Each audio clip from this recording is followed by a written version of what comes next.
ያውን ከሙታን መካከል ስለምን ትፈልጋላችሁ ተነስቷል እንጂ ሰላም የታወጀበት ደስታ የታወጀበት ስለሆነ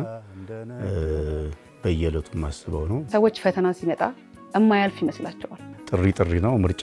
ነው ጸጋ ነው መጽሐፍ ጽፏል እንደጸና ቀረ ነው በጣም ሰላማዊ ኢትዮጵያዊ ባልኝ እሱ ነኝ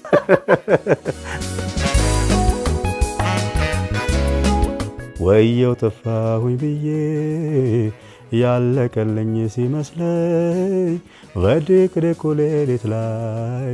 ጎኔ ቆሞ አበረታኝ ከነገር ይልቅ በቃ በዝማሬ መልእክትን በደንብ ማድረስ የምችል ይመስለኛል የፈተናው ጊዜ ሲመጣ ጴጥሮስ እንግዲህ በቃ አልቻለም የመጀመሪያ ጊዜ መድረክ ላይ ወጣህበትን ቀን ታስታውስ ይሆን መስቀል ላይ ሲኦል ደጉ መድኔ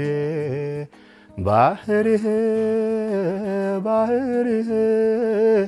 ቢደንቃቸው ደግነሃሉህ ይሄንን ፕሮግራም በፋና ፖድካስት ይከታተሉ እንወዳቸዋለን